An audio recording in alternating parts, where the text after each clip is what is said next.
This world is dead. No animals, no trees, nothing but ruins and ash. Even the dirt is rotten.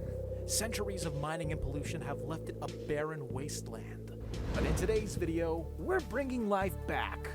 We'll restore forests, unlock the secrets of magical plants, and introduce crops and ores thought to be extinct. Can we survive 100 days and rebuild a thriving world from nothing? Welcome to the world of Reclamation. You want to play Modpacks with friends, but you can't seem to find a good server. And the free ones? With the big Modpacks these days, free servers are just too laggy. Luckily for you, there's BISECT hosting. They host my server, and with plenty of affordable options, they can host your server too. And the best part is, they support almost every Modpack. Use code Doublesal at checkout for 25% off your first order. BISECT hosting, a great site for great servers. I accidentally deleted the footage for the first couple of days, so here's a quick recreation. There's lots of quests and lots of problems, like the dirt. You can't grow anything on it. So the first goal is to fix the dirt. It's kinda hard to do when all of the ore's been mined out, so we're gonna have to improvise. Thankfully, there are copper blocks scattered throughout the ruins. As for wood, good luck finding a good tree. All we have are these rotten logs. They won't make planks, but they will craft scrap wood. And when you combine 4 of them, then you get your planks. I made a pickaxe, but I couldn't mine the copper, so I upgraded. Once I mined the copper block, it was time to get ingots. But first I had to craft a cutting board. Then I had to clean the grime off of this copper block. Once it was clean, I placed it on the cutting board, broke it, and got 9 copper ingots. Now that I had resources, it was time to craft machines. And I had a few options, but I opted to go straight down the middle and make myself a tank. With this tank, we would be able to sift through water and extract the nutrients needed to revive the dirt. So I crafted myself a tank along with an accumulator, and with that, we were one step closer to getting dirt. And here's the setup. All that was missing was the water, but with no iron, I couldn't make a bucket. Thankfully, there were substitutions. All I had to do was craft something called cammonites that would bind copper ingots together to make a bucket. So I collected clay, made the cammonite, and from there, the bucket was made. Now that I had reinvented one of mankind's greatest inventions, it was time to fill the tanks with water to get that nutrients, sal ammoniac. This is where the original footage starts, so thank you for joining me on that fun little recap. Anyways, we were making sal ammoniac. Well, after a while, eventually I had a bucket's worth of the stuff. Now that we had that, it was time to make the next ingredient, salt. And to do that, we were going to need 2 tools, a calcination oven along with a pyromantic brazier. All that to make salt. But before we could start that, I had to collect some blocks from the nearby ruins to build myself a little base. After all, I can't progress if I'm always under attack by monsters. I made the definition of a shack where even the door wouldn't hold up. From there, it was time to get crafting. First, I put together the pyromantic brazier, and then the calcination oven. Wow, that's a mouthful.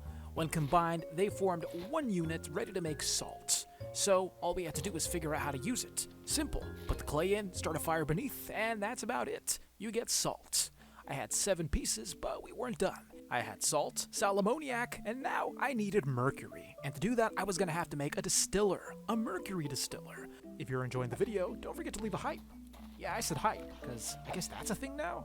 Anyways, I fished, got some copper, and then it was time to craft the distiller. Once the distiller was put together, I had myself a little lunch break. Cooked cod. Then it was back to crafting because I also had to make something called a liquefaction cauldron, a giant basin where I'd mix all of my items. Once I crafted myself the liquefaction cauldron, my alchemy setup was basically complete. It was time to get dirt. One of the first things I did to craft this coveted block was take dried earth and put it in the distiller. There the blocks were converted into mercury. Now mercury was kind of expensive, at least the way I was making it. Eventually I got 3 of them, and once I had that, it was time to make dirt sulfur. With dirt sulfur, I'd finally have my dirt blocks. So I poured the sal ammoniac into the cauldron, threw in some dried earth, and eventually I got dirt sulfur. Now that I had the dirt sulfur, it was time to mix all of the ingredients in an incubator. But to make an incubator, I had to craft a few things. First one, the main incubator. Once that was put together, I had to craft 3 other incubators, one to hold each ingredient. So I went ahead and did just that, and the crafting recipes were more or less the same. The next morning, it was time to go get more copper because these incubators were a little expensive to craft. Once again, I cleaned them up, and once I had all of the materials, I assembled the whole setup. With the salt, sulfur, and mercury shards, it was finally time to make dirt. So I put each of the ingredients in their respected vessels, started a fire, and eventually the incubator got to work. It didn't take long before I had finally gotten myself the most prized block, beautiful dirt. Just regular, clean, plain old dirt, which meant I could farm. This was a big deal, but in this mod pack, farming's not so simple. One of the first steps was collecting one of each seed. Then I had to set up my farm. Now, don't get me wrong, that was the easy part. From here on out, things were about to get a whole lot more complicated. I went out, broke some dried grass, and eventually accumulated some seeds. Once I had the seeds, it was finally time to plant them into the earth. Now, it may not look like much, but this little farm right here, it was a pretty big deal. These were probably the first living plants in centuries, and now they were the only sign that life was still capable in this wasteland of a world. To help my crops grow faster, I added crop sticks, an item from the AgriCraft mod. Remember that mod, AgriCraft? We're not done with it yet. Well, here it is, the first of many farms. But farming is more than just dirt and seeds. There's a science to it, and to help us along is a magnifying glass, a tool that shows you the stats of your plants. The higher the number, the better they are. Plus, we had something called a seed analyzer and an agriculture journal, a simple book that teaches us how to farm with AgriCraft.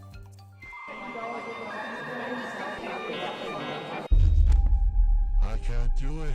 I can't do it. Every sentence, every paragraph. This is going to be harder than I thought. I decided to start simple by making a potato. They were extinct, and the only way to bring them back was combining wheat with wolfsbane. This was going to be the first attempt to resurrect a long-lost plant through a process called crossbreeding. For example, carrots, watermelons, those are all gone, and the only way to get them back is by taking two separate plants like wheat and wolfsbane here, and if you leave a gap in the middle, the new plant will grow in between them. On top of that, you can also improve your soil by crafting rich farmland, but first you had to gather straw. Once you make a knife, go around, break up a bunch of grass, and sometimes they'll drop straw. Once you have the straw, head back home, take it to a crafting table, and then combine it with other materials, such as dirt, rotten flesh, bone meal, and of course, your straw. Now you have some beautiful soil, and your plants will love you for it. After gathering soil, I made sure to get some cobblestone as well, because this base was due for a much-needed upgrade. I had a ton of machines and very little space to work with, so I expanded it. And to be honest, for a stone shanty, it wasn't that bad. I had some torches, I had my chests, my machines. What more could a man want? On top of that, thriving crops, it was great. Okay, well it looks like the potatoes have finally grown, and we got 4. As for this wheat, we have all regular wheat. 1, 1, 1, 1. But this one is special. This is 1, 2, 1, 2, 2. Basically, you want the value to be as high as possible. And now that we've been crossbreeding these wheat together, the value is going up. Same with the potato. So now we're going to crossbreed it even higher. So we want this value, these higher values, to be shared amongst the new crops. We're going to incorporate this, and now hopefully it'll rub off on the rest of these plants here. Now we need to figure out how to get iron, and the only way to do that is by taking this item right here, the mandrake root. Mandrake is a plant that grows blood, and we're going to extract the iron out of that blood in one of our tanks. I'm going to need something called a fluid vessel, and for that, you have to cook Camonite blends in a furnace. Once the bricks were done, I collected them, put them in my inventory, and crafted the fluid vessel. So this is the fluid vessel. It has a capacity of 16 buckets, and now we're going to use it to make iron. All we have to do is get something called hemoglobic fluid. We have to get sal ammoniac and mix it with a mandrake root. Okay, so now that we have the ammoniac and the mandrake, we have to take this sal ammoniac accumulator, place it over the fluid vessel, then we pour our bucket of fluid in there along with the mandrake root. Now, as you can see, a process is taking place in there. Look at how it bubbles. And there it is, 250 millibuckets. All we have to do is get that to 1,000, and I think we'll be able to extract iron from it. All we need is more mandrake, so we better start farming mandrake. Okay, so our rich soil over here looks like it's thriving. So I guess of all the things to survive the end of the world, illagers were one of them. I won't spare a single vegetable. Now that I knew that illagers were a thing, I had to beef up my defenses. Aside from the skeleton and zombie, I was not alone. Alright, so for this to work, I'm going to need a lot of mandrake. So I planted some mandrake seeds here, some more mandrake seeds right there, and hopefully they will grow pretty quickly, and if we're lucky, they'll make a third mandrake seed right here. My god, I just got attacked by something. I don't even know what that is. It's giving me nausea. What are you? This is the weirdest thing ever. Just die! Oh my gosh, that gave me a heart attack. You didn't see when it spawned because I wasn't recording, because I just wasn't expecting that, but I was harvesting crops and then that ugly thing just popped out of the ground. Okay, I'm gonna collect crops again. Hopefully it doesn't happen. Oh my god, it happened again. Is there a wrong way to collect mandrake? Okay, took a while. We finally have 14 mandrake roots. Now we can finally proceed in making that blood-like liquid. Where is my hemoglobic? There it is. Okay, we have 1 bucket's worth already, and we still have 12 mandrake roots. Wow. Now that we have a bucket of the red, what is next? All right, it's time to move on to the next section, salt and sulfur. Throw that in there. We'll start with 16 copper. After combining the copper with the hemoglobic fluid, both materials combine to create a new item known as alchemical sulfur. Okay, so it looks like we have 35 alchemical sulfur, or iron. We're going to extract that. We need 20 alchemical salt. And now we are making the salt. So we're going to wait on that. This is still making more of the alchemical sulfur for the iron, by the way. Meanwhile, finally, I have my flax plant. It took a long time to grow, but here it is. The first of what I hope will be many. That way we can finally start making wool. Okay, now that we have our alchemical salt, let's put it in the oven, and now it's going to cook into the mineral salt. And there it is, at the expensive cost of 20 salt. Oh my god. I had all of the ingredients to create iron. Mercury, mineral salt, and of course, the alchemical sulfur. Okay, we're gonna put the sulfur here, we'll put the salts here, and the mercury there. All we have to do is start a little fire, and that should be it. There we go. Alright, let's see how much we have. 3 iron ingots. Well, it's not a lot. So, we officially have ourselves some iron. Now we have 2 paths we can go down on. The first one, we can make a watering can, or the second one, a cauldron. Well, I say we make the watering can, because at least with that, we can at least grow crops faster. But before we go any further, let's expand our farm again, because it looks like we are having to grow more crops, this time flax. It's another beautiful morning, not having to deal with those disgusting phantoms. Alright, let's finish this farm.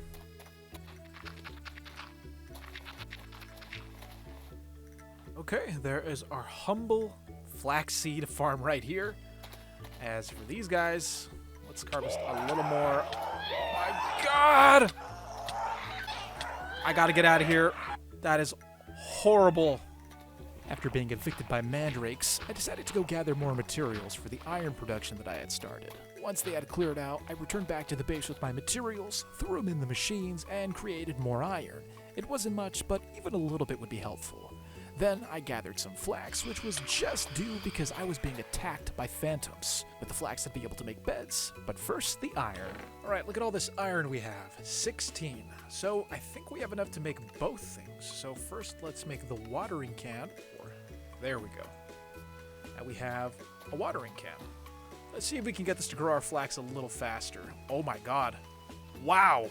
That is just bone meal on steroids.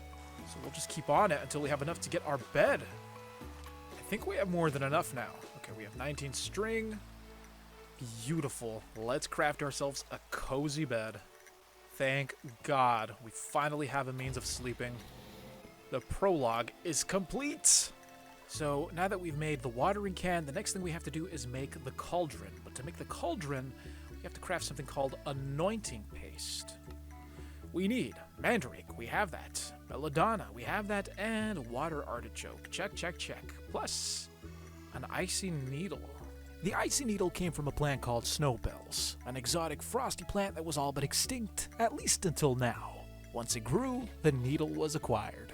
Water artichoke, belladonna, mandrake, and the icy needle. 4, 1, 2, 3, 4, 5, anointing paste. And now that we have the anointing paste, now it's time to craft the cauldron. All I have to do is make a regular cauldron. Oh, like that. Perfect. Now that I had the witch's cauldron, I was one step closer to reviving saplings. All I had to do was craft a special type of bone meal. This bone meal would revive dead bushes, but to do that, I had to first place the cauldron over a fire, add some water, and then throw in the ingredients: belladonna, artichoke, and bone meal. Once they mixed together in a magical combination, the new bone meal was crafted. Alright, let's go see if we can grow a sapling. The first tree on this dead world in a long time. With a single click, the first sapling was created. The first of many, because obviously I was going to go crazy with this item. Eventually I was able to multiply the saplings by growing the trees, and soon a small forest started sprouting from the ground. Not only did I have access to regular logs, but this was just an overall breakthrough. It's time to move on to the next task, Witch's Oven. The Witch's Oven, that's going to be 5 iron ingots, 2 iron bars, probably the most expensive thing we've made today. So, we have a witch's oven. Nice. And now that we have the witch's oven, let's claim ourselves a clay jar, 4 of them to be exact. Now we gotta make a fume funnel. What are these? I crafted some caminite plates, and then I put them in the furnace. All we're missing now is the lava bucket. Okay, so the closest source of lava is this pool over here tucked between the mountains. So I'm gonna make my way over there. Hopefully I don't die in the process. I thought it was a lava pool. It's a waterfall. I'm gonna have to be very careful because this could end very badly. Okay, lava secured. Finally, we have everything we need to craft the fume funnel. There it is. Oh, I even got to keep the bucket. Fume funnel there. Now, how do we actually use this to make grass? Well, first, we have to craft something called a gold leaf. So now that we have these new tools, the next thing we have to do is craft something called a brilliant fiber. That's this grassy looking thing right here. Then we're going to take the brilliant fiber, smear it on some leaves outside, and the leaves are going to turn gold. We need string, we need wolfsbane, and 2 new things, such as whiff of magic and odor of purity. 2 ingredients of which I have no knowledge on how to craft, so let's find out. We'll start with whiff of magic.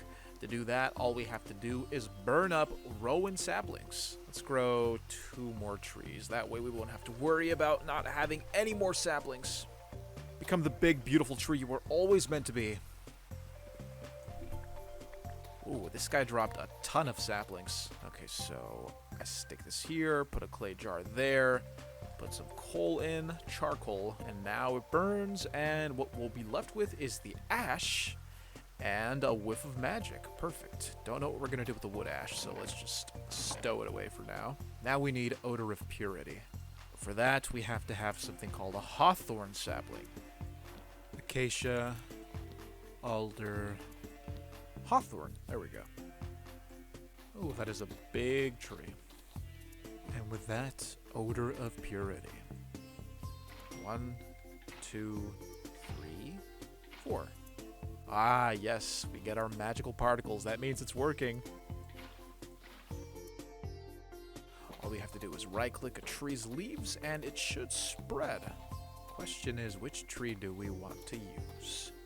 We got 1, 2, 3, 4, 5 trees connected. That doesn't seem to help. So we're waiting for the gold leaves to spread, and while we do that, let's make ourselves a nice little base expansion. I think the time has finally come to move out of this ugly stone box. But first, we have to increase the perimeter of our wall. God, I hate scouting parties. They saw that we were prospering a little with our trees and they decided to raid me. So as you can see, the grounds still have a ways to go. I want to expand the farm out here and start growing crops on a large scale, plant some trees for decoration, but we'll have the forest on the outer edges to act as a nice barrier from the skeletons firing arrows. Maybe I'll even put a pond here, and then this is going to be one nice beautiful house. We'll get to that eventually. As for the golden leaves, as you can see, they have already started to spread on the spruce trees. It's taken a while, but I hope that eventually we'll have a nice large golden cluster. Same thing over here, although it seems like the golden leaves have taken more of a liking to the alder leaves than the spruce leaves. For some reason, this is spread way faster than those over there. Eventually, we'll break them and move on. Yeah, this house is in dire need of an expansion. Right here, a nice little nook. We don't want it to be a perfect cube. Perfect cubes are a little boring. And now that we have logs, we can actually make this house look nice. Okay, so far the house is looking pretty good. Now that I finally had a forest to my doorstep, I had so many more materials to work with building-wise. I could craft beautiful, intricate roofs. Well, not really intricate, but hey, I could make a roof. I also added some nice wooden floors, and I was just taking advantage of all the new resources that were at my disposal. Of course, I replanted the trees, but it was still nice. Alright, so it looks like these golden leaves are ready for harvesting. We're not going to chop them all down. I'll probably save one block of golden leaf. That way we can save it and spread it onto other trees in the event that we need more. I hope you guys like the base. Now the golden leaves are ready. I'm going to shear off as much as I can. And there we go. Gold leaf. Should be enough for now. I wonder if this would spread to the other tree if I connected it with one leaf. Now this is the bridge here. Let's see if this gold will cross over to the birch tree. But while we're waiting for that, now that we have our gold leaves, let's see what's next. Now we have to make gold powder. It's got to be in a crafting table. How odd. So we have our gold powder. We've just completed the task, and our reward is more XP and a book of natural aura. We'll store this with the other books right here. With the golden powder, there was only a couple more steps until we get our grass block. Now we have to perform a ritual of the forest. To do that, we need wooden stands, some dust on the ground, and a sapling in the middle. Put the leaves above the log. 1, 2, 3, 4, 5, 6, 7, 8. Now we have to fashion them in a specific way, so... Okay, we'll set it right here. 6, 7, 8 in a circle. Does this glow? No, it doesn't. That's a shame. Oh, it connects like redstone. And we'll put this in the middle. And like that, our ritual circle is complete. Now that it's all set for the ritual, all we have to do is collect the items. We need something called a pasture seed. That's going to grow grass. For that, we need a hay bale, breath of the goddess, hint of rebirth, and regular seeds. I threw the saplings in the witch's oven where they burned to create this brand new magical essence. And now let's collect some of our prized wheat. As you can see, the levels are just climbing. And because of that, one wheat block doesn't drop one wheat. Instead, it drops 8. All we're missing is the seeds, which are right here. Okay, now I wonder if the orientation of this matters. Put that there. This right here.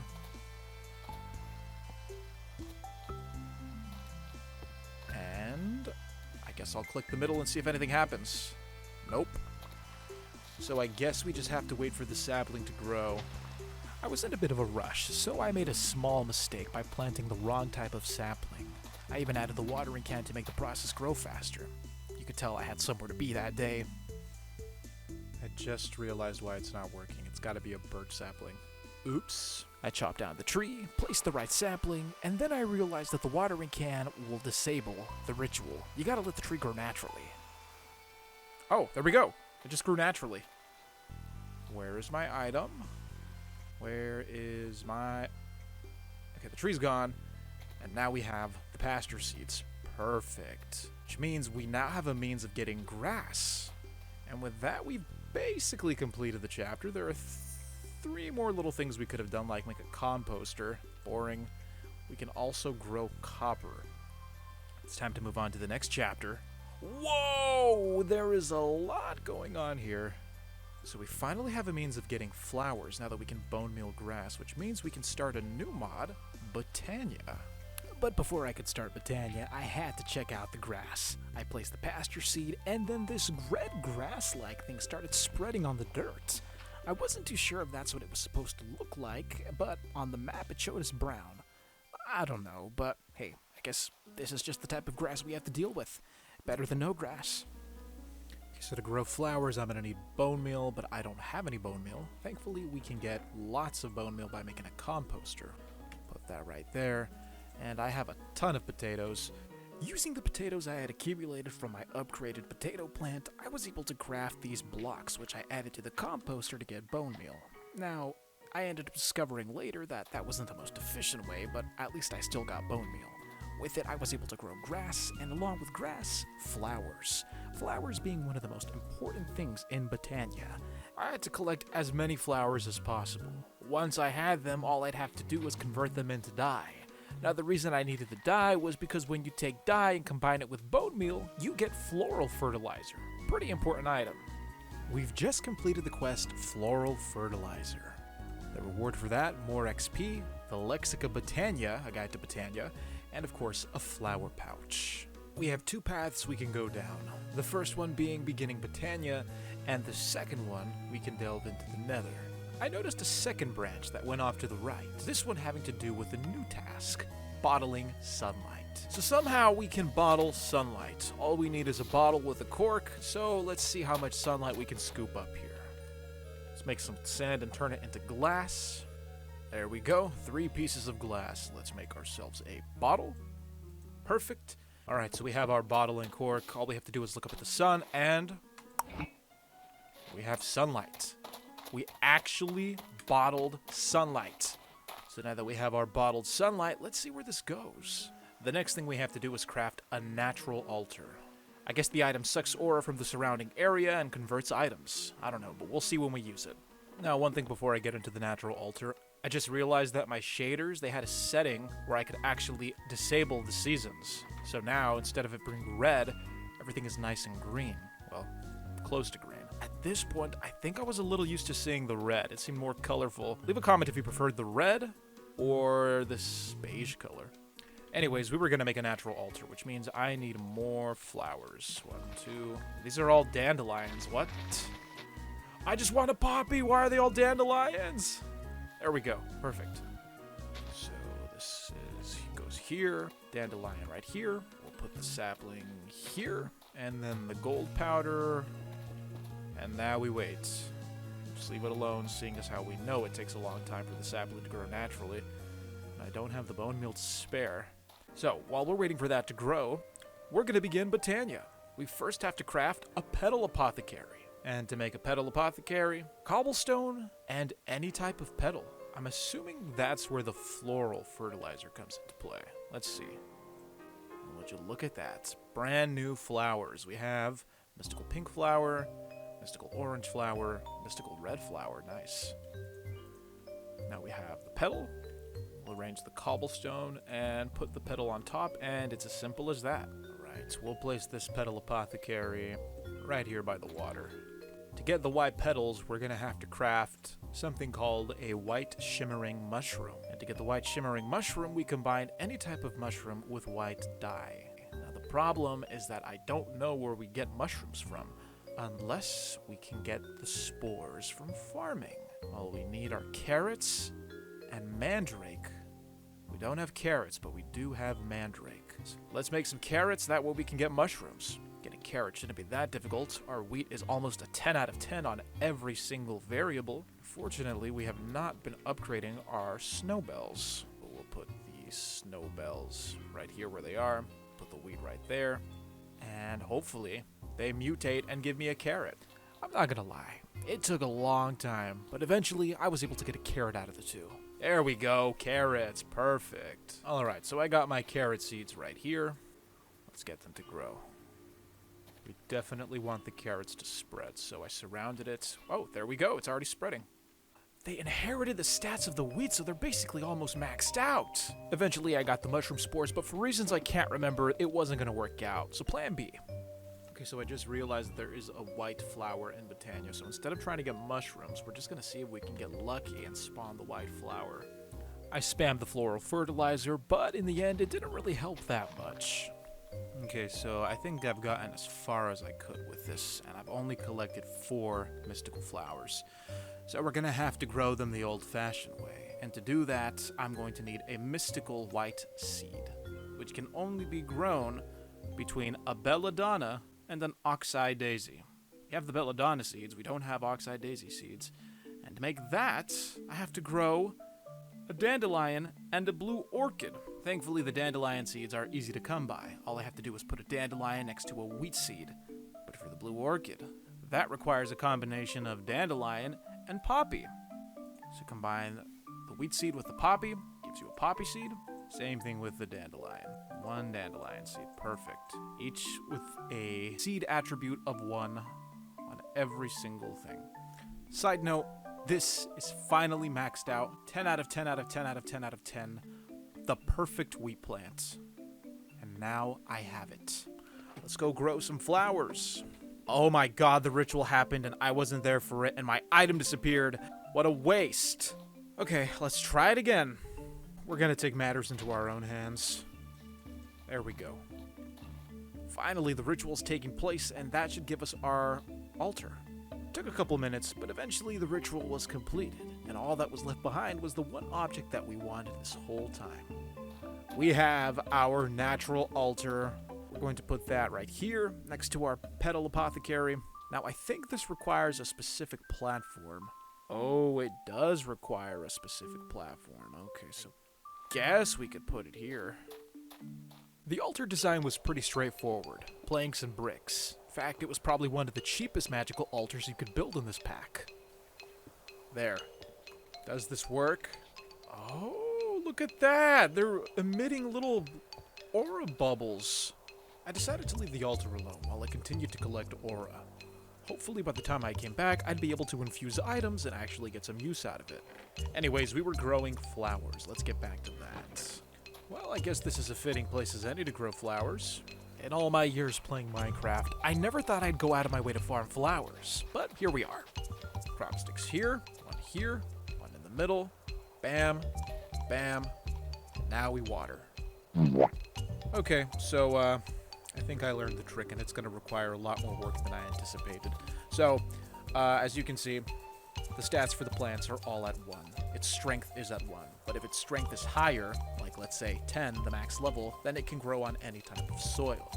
And the only way we can get a crop to strength level 10 is by crossbreeding, like we've done here with the wheat. But there is another way.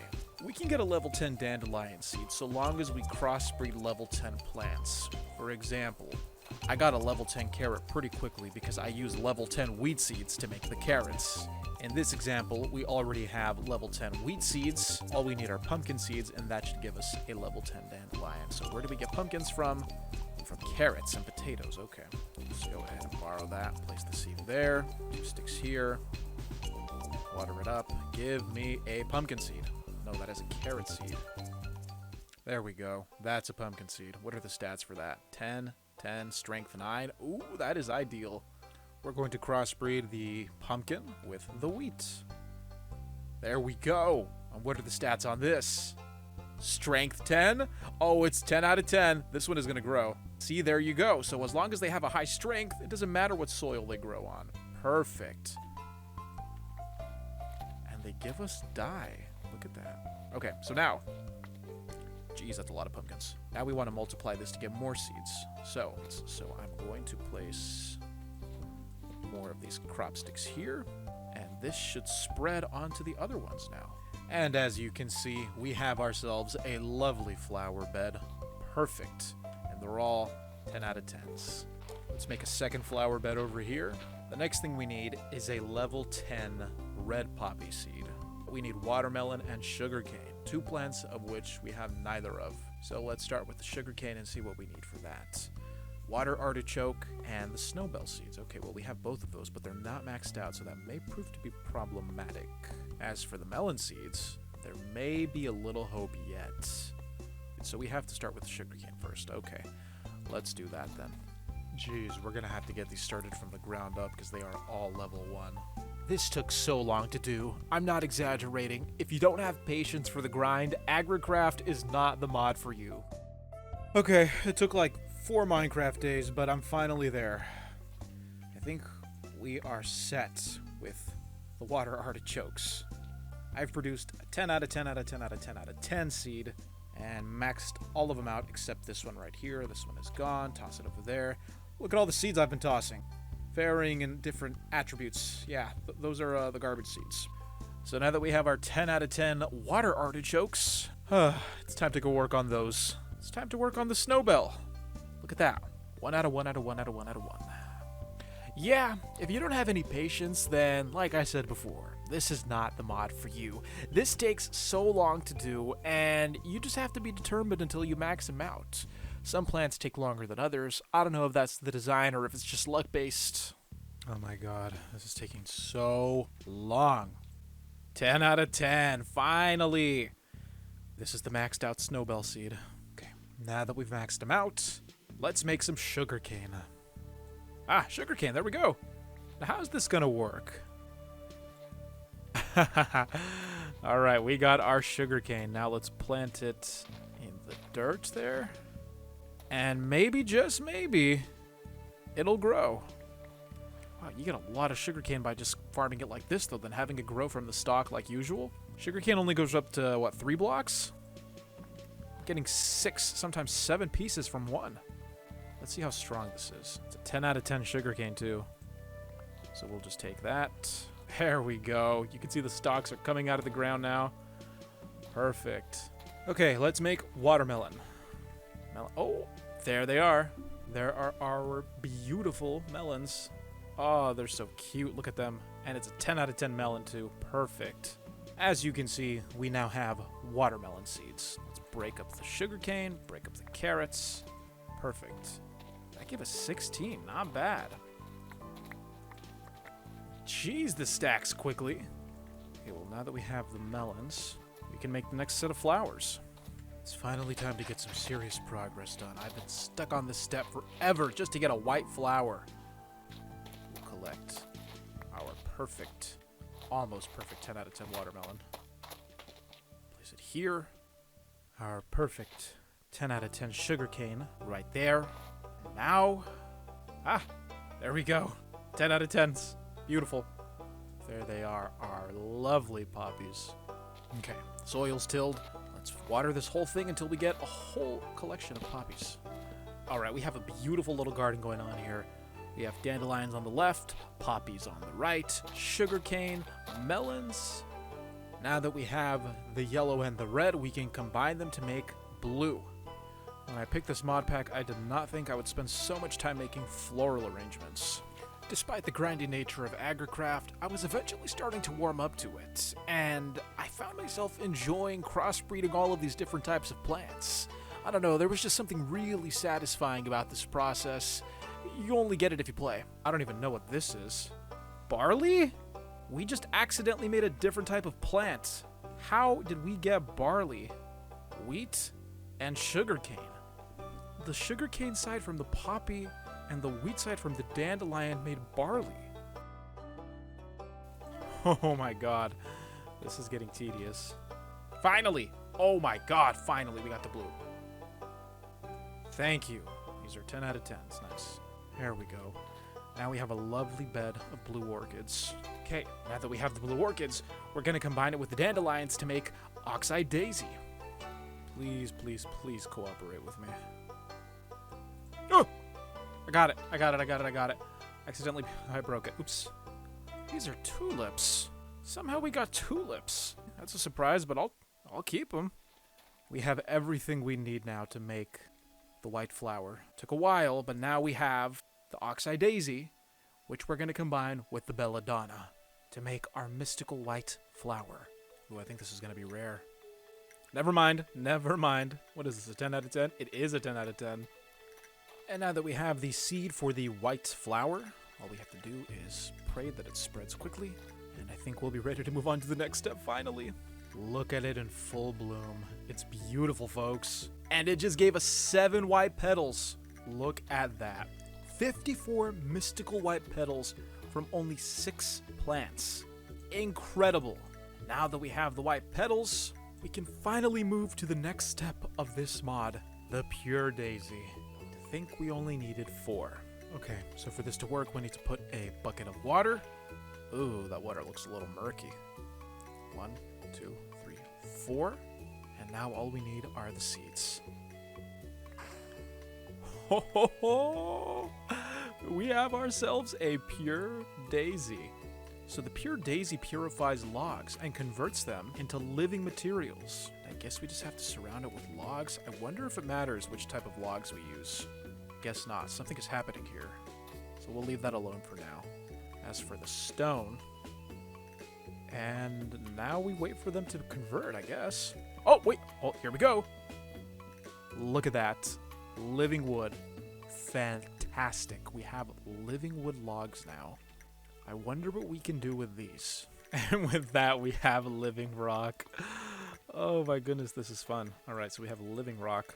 We're entering a new age, the age of generating mana. And to do that, we need a mana spreader. I guess mana is the fuel for Britannia, makes everything run. Now the only thing stopping me from making a mana spreader is the fact that I lack gold. We need gold. We have to go to the nether.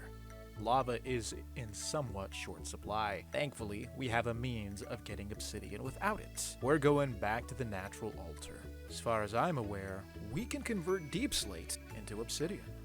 Alright, we got one block of deep slate. Let's test it out. Okay, something is happening. Obsidian! Easy! Okay, that was great. As you can see, I already have my obsidian, so let's go ahead and make the portal. Where do I want to put this? Somewhere where I can't hear it. Oh, what a waste. What a waste. Well, that sucks. I can't break it. It's fine. I'll make another. There we go. 3, 2, 1. Alright, we got our nether portal. Let's see what's on the other side. Okay. So far, I don't see any immediate dangers, which is a good sign, although I don't see any gold either. I wonder if this place is out of ores just like the overworld. If that's the case, then why would we have to be here? All we have to do is craft an item called golden nether bricks. To do that, we have to combine brilliant fiber with, well, nether bricks. Once we get those special nether bricks, I think we're going to be able to turn them into gold ore. I don't know for sure, but we'll see when we get there. I think 2 stacks is more than enough to get us started. Now the fun part, waiting for this to cook. I think I'm going to need a second furnace.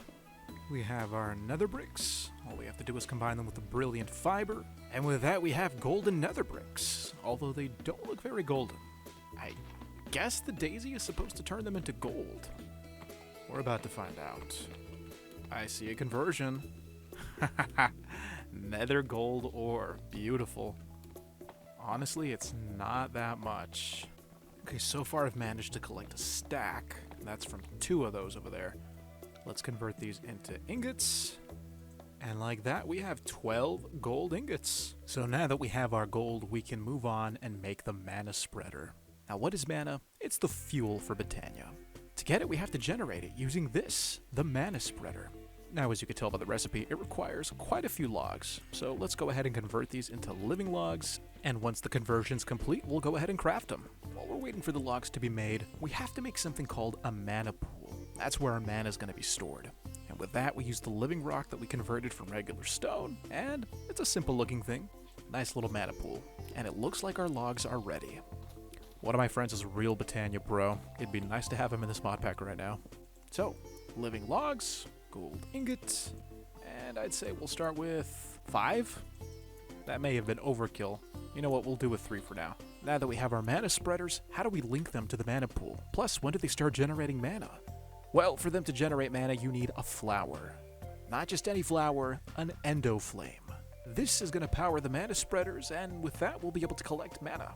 As you can tell by the recipe, we're going to need 4 types of petals. Brown petals, gray petals, and red petals. Now I have in my flower pouch 3 brown flowers and 4 red flowers. That may just be enough to get us started. Alright, so with the petals, all we have to do, scoop some water, pour it into the apothecary, 1 red, 1 gray, 2 brown, and a seed. And with that, we have ourselves an endo flame. Let's go ahead and make more until we can't. We have our endo flames. And as you can see, the endo flames are emitting particles. I'm pretty sure that's a good sign. Now we have to link the flowers to the mana spreader. How do we do that? With the Wand of the Forest. That's going to be our wrench to toggle items in Britannia. To get a Wand of the Forest, you're going to have to craft living wood sticks. Don't turn your logs into planks. You want to angle them. And with that, you get a living wood twig. And once you have 3, set them diagonally with 2 petals on the side, the white variety, and with that, a Wand of the Forest. As you can see, it's set in bind mode, but if you shift and right click, you can change to function mode. In this case, we're going to have it set to bind mode, and now we're going to bind our flowers to the mana spreaders. You just click the flower, then click the mana spreader. Then you get a little rainbow beam that shows you that the connection's been made. Also, don't forget to shift while you're clicking, otherwise it won't work. The flowers are linked to the mana spreaders, but the mana spreaders aren't linked to the pool. You see that green beam that's coming out of them? That's where the mana is going to go, and so far it's just shooting out into nowhere. You got to click the spreader, and then the bowl. Then the mana spreader will be angled, and as you can see, mana is already being generated. Okay, so the mana spreaders are pointed into the pool, the flowers are linked to the mana spreaders, but why isn't mana being generated? Well, that's because these endo flames need something to burn. You may recall that there was a little flame particle inside the flower. Well, that's not just a nice detail added by the creators. They need to consume wood or charcoal, or anything that burns. In this case, we're going to go ahead and use charcoal. So, watch as I drop this piece of charcoal on the ground. Charcoal's on the floor, and now, boom, mana. See the green beam that's going into the pool? That's how you know it's working. And the charcoal disappeared because the flower consumed it. So we're going to drop 3 more, and hopefully that'll activate all of the flowers. Now there are so many different ways you could set this up. If you wanted to, you could probably link all 3 flowers to one mana spreader. In this case, I decided to allocate 1 flower to each mana spreader. Probably not the best setup, but like I said, I'm not a Botania pro. Now this mod can get really complicated. You can change pulse speed, you can add lenses that magnify and change the way the mana spreader works. There's a ton of setups for this. I don't know if I'm going to need to do all that, and frankly, I don't want to, because this is only a small step of our long journey. So the only thing I'm going to do is set up an automatic coal dropper, because you constantly have to keep dropping coal for the endo flames to work, and that's a little annoying to do manually. So I'm going to make a machine that will drop coal, and hopefully we'll have a steady flow of mana going into the mana pool. By the time we need it, there will be plenty to use. Now in this case, I really don't think I need 3, I probably just need 1, because I'm pretty sure that the mana spreader can keep up with the endo flames. Eventually I'll make more endo flames and apply them to these, and you know what? Let's do that. Let's make more. Not a lot of brown. I think we're gonna have to grow the brown flower. Okay, we have the white seed. We need a yellow seed. Dandelion seed combined with wolfsbane. That's not bad. I can do that. You know what? I'll just go with it. That's fine. So let's discard all of this. Burn all of these reject seeds. Same process. Plant the seed, water the ground, and eventually it will spread into a nice yellow flower bed. We have our yellow flowers. All I gotta do is combine the yellow with the white seed, and that will give us the brown seed. So we'll put the white seed there, take the Botania flower, put it here, and now give us a brown flower. Alright, so we're pretty set on brown petals. Alright, so I got my endo flames. I wonder if it matters the way I place them. 10. Okay, so we have 10. We can do 5 and 5. Okay, so none of these are linked. We'll go ahead and link the other half over here. We're gonna need to make a ton of charcoal. I was gonna make a redstone machine that automatically dropped the charcoal, but then I realized there's no redstone.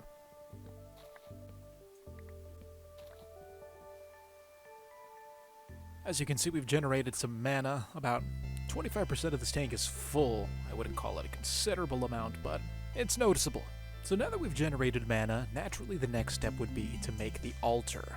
The runic altar. The only problem is that to make a runic altar, we need one of 2 things. Either an ender pearl or a diamond. We don't have either of those. Now we're more likely to get an ender pearl, which we have to convert into a mana pearl by dumping it into the mana pool. But for that, well, we gotta wait for nighttime. So until the sun sets, let's move on to something else. Looking at the quest chart, we're gonna make our way back to the right. Let's get back into nature with the natural altar. Now that we have the natural altar, we can start making things. One of the things we've already made is obsidian by converting it from deep slate into, well, obsidian. And as you can see, the altar is still generating aura.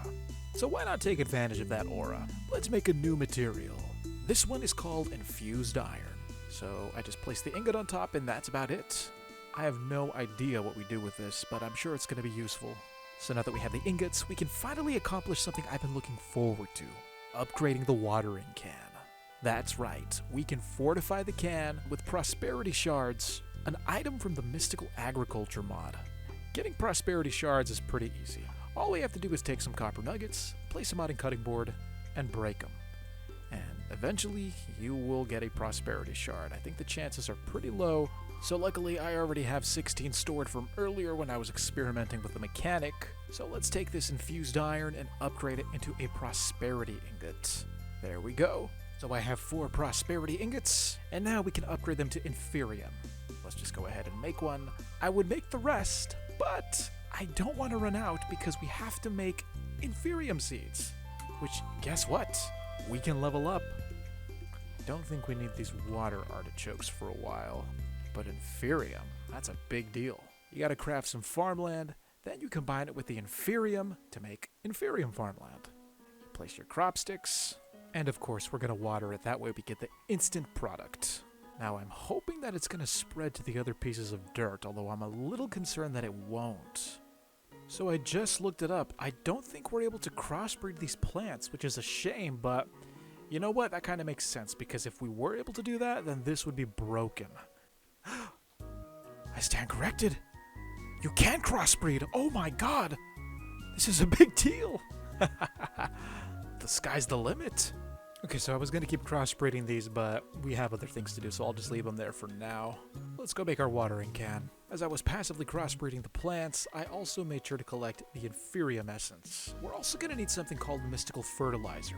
This pink stuff right here, which I was able to collect as a reward in one of the quests for getting inferium seeds. So we put one in each corner, ingots between the gaps, and then the watering can goes in the middle, and like that, we have ourselves an inferium watering can. As you can see, there is a long list of upgrades for the watering can, but we're not there yet. Well, looks like it's time to go hunt some endermen. I don't have any protection, so I'm just gonna put this on. I am at the mercy of the enderman spawn rate. Why is it so dark? I don't remember it being this dark. Because there's no moon, that's why. This is an amazing shader. I've never had a shader where the lunar cycle actually affects the brightness of the night. Oh my god. No way. Get inside, get inside. Please drop one, please drop one. Thank god. Okay, we have our ender pearl. All we gotta do is dump it in here. And like that, we have a mana pearl. Looks like the stone is ready. Let's go ahead and collect that. To craft the runic altar, all you have to do is place the living rock in the form of a helmet. Then you place the mana pearl at the bottom, and with those ingredients you have yourself a runic altar. Now where do we want to put this? I say right here. Look at that cool animation. Oh my god. So I guess it's supposed to look a little different with the shaders off. Honestly though, I think I prefer the look with the shaders on. Okay, so we have a runic altar. What can we do with this? Let's go ahead and reference our trusty quest log. And of course, the first thing I have to do is collect my rewards. We're gonna collect 4 black lotus. Don't know what that does. So this next part is very important. We could go down and make a mana tablet and all of the mana tools that Botania has to offer, but I don't think we're gonna need that yet. What we do need is this pumpkin. Knock off blazes. We can craft what's called a fell pumpkin. And with the fell pumpkin, we can get blaze powder, which is essential for making gold. All we need are these ingredients, and then we'll have gold. Thankfully, we thought ahead. Thankfully, we grew pumpkins, which are here somewhere. All we need is gunpowder, which means we gotta wait for nightfall. Alright, just give me a couple gunpowder and we'll be set.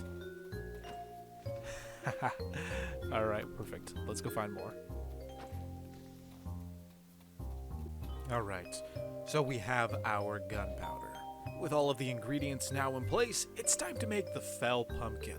So I assume it's as simple as just clicking the pedestal with the items. Oh, look at that crazy array. And now all I have to do is place the stone in the middle, I think. So, now that we have our fell pumpkin, it's finally time to get some blaze products. It's as simple as placing 2 iron bars, and then plopping the pumpkin on top. That's not where it's supposed to go. Oh my god! It actually attacks. I thought it was just gonna stand there and let me attack it. Oh, stupid thing. Okay, 10 blaze powder. Not bad. Oh my god! No, no, no, no, no, no, no, no, no, no, no, no, no, no, no, no, no, no, no, no. I've never had this problem before in Minecraft. Oh yeah, this roof is gone. I cannot believe that happened. Okay, the damages aren't bad. They could have been worse, And it's a good thing we chose our primary building material to be cobblestone. So, we have our 10 blaze powder. And now that we have that, we can mass produce a ton of brilliant fibers. All we need are icy needles, which we've already grown, and bone needles, which we can make. All it takes is a bone and a single flint. Plus, we're gonna need a new tool called a spindle. Okay, so we're gonna go back to the cauldron and make this thing. Okay, we have to be very careful about the order because this is expensive. To make this, we need an item called an attuned stone. So first the mana pearl, then the whiff of magic, then the gold leaf. Mana pearl, whiff of magic, gold leaf. There we go. And as you can see, the cauldron is mixing all of those items together to make the attuned stone. Am I missing something? I can't click the item out. It requires an altar power of 500. Okay, so side quest. To boost the altar power to make our stone, we have to make an altar. Many of these ingredients look familiar to you, so I'm just going to go ahead and make them. Throw in some saplings in here, and this is going to make something new. Something called Exhale of the Horned One. Why is it always raining in this pack? I feel like I want to turn the rain off. Would you guys forgive me if I turn the rain off? Okay, you throw the birch sapling in there. And with that, we have the item Breath of a Goddess. 2 rowan logs, some stone bricks, Breath of the Goddess, Exhale of the Horned One, and a gold nugget. And with that, we have an altar. Okay, now what exactly do we do with the altar? Oh, we have to make 6 of them. So I have the altars. The tricky thing is how I'm going to place them. We're gonna have to do a funny little job here. Just to place it in a 2x3 so it can siphon power from plants. Oh, there's the altar. Now will it siphon from agricraft? I don't know. Mana pearl, whiff of magic, gold leaf. You gonna make the item now? Because I really want to move on. There we go, attuned stone. Okay, now that we have the attuned stone, we can finally move on. All we have to do is chop down a couple of alder trees, and then we'll be set. Also, a little update on the forest. As you can see, there is a nice patch of green right here. If only we could cover this whole area with grass. But you know what? That may just be the next thing. Alright, let's get crafting. We have our alder logs. Alright, let's craft these planks into stairs right here. And now, for the moment of truth, here comes gold. The spinning wheel. Oh, it's smaller than I thought it'd be.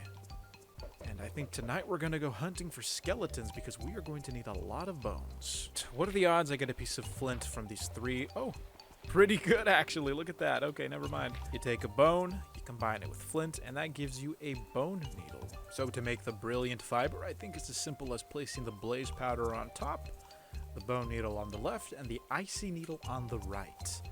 And with that, it's doing its thing. It even has a cool little animation. Look at that. How many are we going to get from this? Okay, we got 3 brilliant fiber. That's a pretty good trade-off, to be honest. We're going to need to farm more blazes, though. I'll go ahead and place the spindle right there. Let me take this brilliant fiber, and all I have to do is combine it with the nether brick. Easy peasy. Knowing that, I'm going to need a ton of netherrack. So I'm going to need at least half a stack of gold for the next thing I'm about to make. So I don't know what that translates to in netherrack. After collecting my blocks, I put them in furnaces and waited for them to smelt into the bricks. It was a slow, time-consuming process, but it was going to be very worth it. While we're waiting for the bricks to cook, I'm going to go ahead and convert the ones that we already have, and I will get back to you by the time we have enough gold.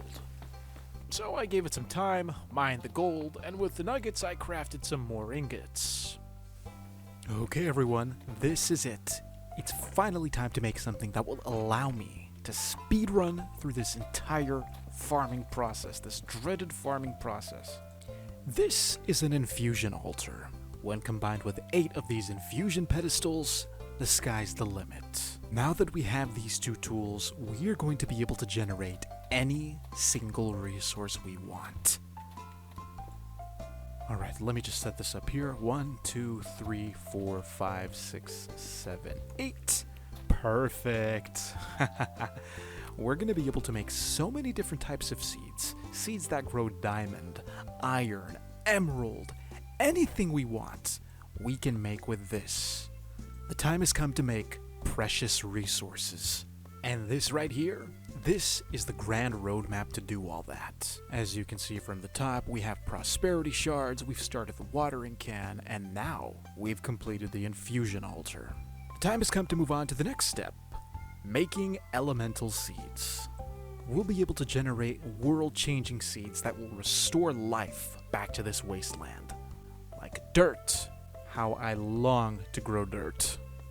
But before I get into that, I feel the need to max out the Inferium. After all, it is the base crop for all of mystical agriculture, so it would only make sense to have it at 10 out of 10 before we proceed. So that's what I'm going to do, and I will get back to you when they're maxed out.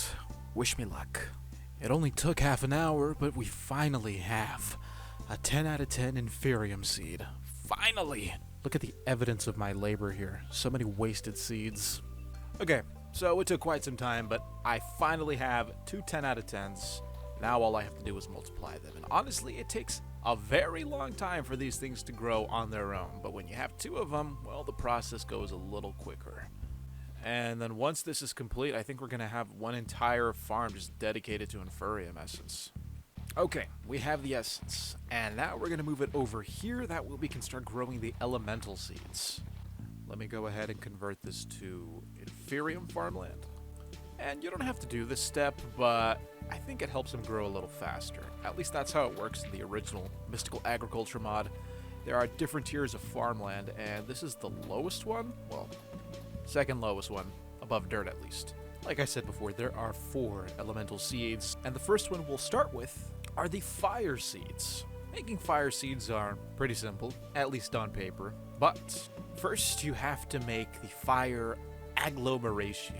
I hope I'm saying that right. Tell me if that's the proper pronunciation. Agglomeration. Anyways, we need lava, gravel, dirt, and clay. Now usually I'd be a little concerned about the lava part, but since we have another portal, that shouldn't be a problem anymore. All I have to figure out is how to get down there safely. It is a long way down. Thankfully there are no hostile mobs. 1, 2, 3, 7, 8. We have 8 buckets of lava. Let's go back and make our agglomeration. If there were ghasts and blazes right now, this would be a whole lot scarier. Oh my god, I almost fell. Oh, perfect. We just went to the nether without any incidents. I don't know about you, but for me, that's a pretty big deal. Okay, I think we finally have all of the ingredients to make the fire agglo thingy. Alright, let's go. And there it is, the fire agglomeration. Recipe's more or less the same for the other ones like the water, but instead of the bucket of lava, you use water. And for the earth one, you don't use buckets at all. Instead, grass. And the last one is the strangest one. For the air one, you use an empty glass bottle. I guess that's supposed to be a bottle of air. To get any further, I'm gonna have to collect plenty of prosperity shards to make prosperity seeds. So, yeah, we'll just fast forward this. I got some wheat right here, which I'm cutting up to get wheat seeds because we can't use the AgriCraft seeds. I tried using them and it didn't work. Put the wheat seeds there, surround it with the prosperity shard, and with that, 4 prosperity seeds. Alright, now it's time to explore a new means of crafting. We're gonna use the infusion altar. Here's how it works. All you do is place the item that you're changing in the middle, and then you place the ingredients on the pedestals. Very similar to the one over there. And this is the recipe we are following today for Inferium essence and for the fire stuff. Now, how do we actually get this to go? Well, we need a wand. One that I should have made a while ago. It's just called the wand. Not that difficult to make. Some stone, a stick, and a piece of Inferium at the top. And now that we have the wand, all we do is click the infusion altar and look at that. The item is being transformed into our fire seeds. And it's more or less the same for everything else. We're down to the last seed, that being the earth seed. And like its predecessors, you just click the middle, and now we'll have earth seeds. Okay, we finally have our 4 elemental seed lineup. Now all we have to do is grow them, crossbreed them, max them out, and oh my god, this is going to take a year, isn't it? Alright, so I've been watering this seed all day, and it still hasn't grown, so I think I'm going to have to make a second one, and then, and only then, will it multiply? And now, multiply. Finally. Thank God. Alright, it's getting a little too packed in here, so we're gonna have to move our stuff over to a different side of the farm. This will be for the fire. That'll be for the air. That'll be for the earth. This is just temporary until we get something more permanent set up, because I really want to speedrun to start generating materials over there, and we can't do that until we get these seeds. So, last thing I'm going to do is upgrade the soil, and I think we'll be ready to go. 1, 2, 3, 4, 5. 1, 2, 3, 4, 5. 1, 2, 3, 4, 5. 1, 2, 3, 4, 5. There we go. Okay, so we'll have the fire seeds set up here. Earth seeds right next door, air seeds at the end, and then the water seeds over here in the corner. Okay, my friends, this took, and I'm not joking, 2 hours. I don't know what it was, but these seeds were giving me a really hard time. They just did not want to max out. But now they are all 10 out of 10s, which means we can move on to the next step, Prudentium Essence. With Prudentium, we're going to be able to generate some of the most basic seeds like dirt, but as I said before, in a barren wasteland such as this, good dirt is essential. Plus, we can probably use it for other junk, but yeah, let's go ahead and make some dirt. A little bit of red, some yellow, some blue, some green, and 1, 2, 3. That should make us Prudentium. One itty-bitty piece. We maxed out 4 different types of plants for this gross green powder. Okay, let's rinse and repeat. And now that we have it, it's time to do something monumental. Baby steps, everyone. We are about to make dirt. Well, we've already made dirt, but this is going to be dirt at a whole nother scale. Mass-produced without any setbacks. All we need are the seeds. And now we have dirt seeds. It doesn't seem that exciting when I say it out loud, but trust me, this is a pretty big deal. We're gonna make 1 more, and then I'll crossbreed them, and pretty soon this whole place will be terraformed back into its lush, green, former self. And it's my hope that we're eventually gonna be able to cover this whole area in a nice grassy field. Maxed out dirt plants right here, trying to get them to spread over, but they're a little stubborn. But it doesn't matter. We have plenty of dirt essence now. All you have to do is place them in a circle, and like that, we have multiple stacks of dirt. Now, I didn't make all this dirt for no reason. There is a plan. A big, beautiful plan that lies across the river. I could be wrong, but I feel like I said at one point in the video that I wanted to revive that island, that was the big project. So, we're gonna go ahead and do that. For this, we are going to need a ton of shovels. Now, what is the best way to tackle a project like this? I think we're biting off more than we can chew here. But some of mankind's greatest achievements were done one baby step at a time. So that's the approach we'll take here. First block, and so far so good. So the plan is pretty simple. Step 1 is to coat the entire island in an even layer of dirt. Come to think of it, maybe I should place dirt above. I think that would be faster. Strike that. That's the new plan. We're doing that instead. I don't know what I was thinking about replacing every single block. That's just insane. That would take so long. That would actually double the length it would take to do this normally. Having to break a block, then place a block, yeah, that would take twice as long. This is much better. So we're going to follow the natural course of mankind by bearing a whole lot of bad with a little bit of good. By the time we're done, there won't be a single block of dry dirt exposed on the surface of this island. And we have just finished the first patch. Huh. I think I'm gonna need more dirt. Thank God I had those dirt plants. The dirt plants and, well, any other mystical agriculture plant, they are just extremely helpful. I was a little disappointed that I still had yet to develop some iron plants, but hey, dirt's good enough for me. I gathered a ton of dirt essence, which I converted into dirt blocks, and slowly, beautiful clean dirt started spreading and bearing all of the gross dried earth.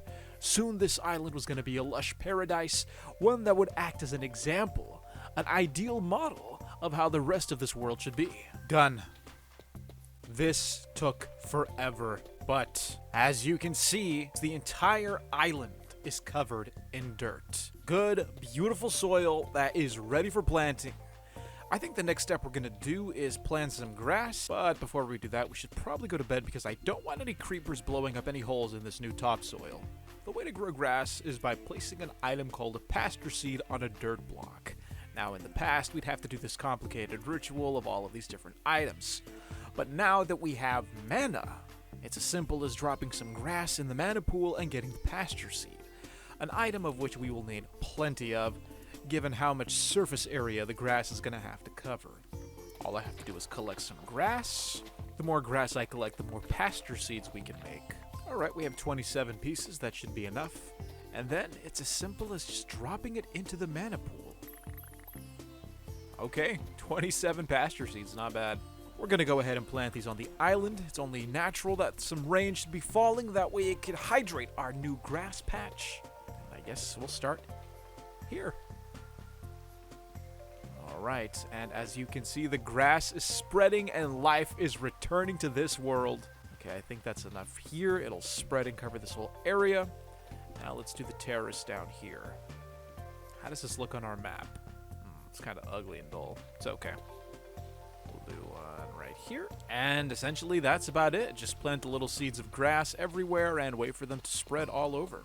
I went around the entire island dotting it with pasture seeds, and now we have these little patches of grass. I'm probably going to go ahead and make more seeds to dot the southern side of the island, seeing as how it's a little sparse down here. But up here on the northern side, it looks like the grass will eventually spread, and hopefully it'll cover the entire area. At least that's what I hope will happen.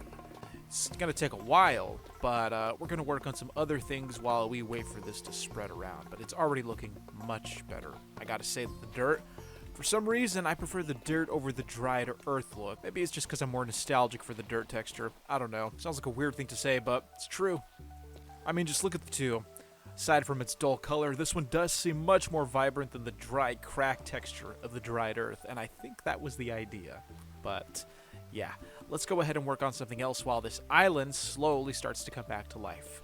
Now, when it comes to trees, we have quite a few options. We got lots of spruce trees, we have some oak trees, we even have the modded trees. Thinking about using a little bit of both. Definitely leaning towards oak, though. Oak is just a classic. It's one of the most common trees in Minecraft. You can't go wrong with oak. So I'm going to go ahead and chop a few down, get some saplings, and by the time I'm done, I should have a nice little stockpile. That way we can start a new forest on the island. I think I'm going to go ahead and incorporate these hawthorn trees too. I like how tall they stand. Okay, now the big plan.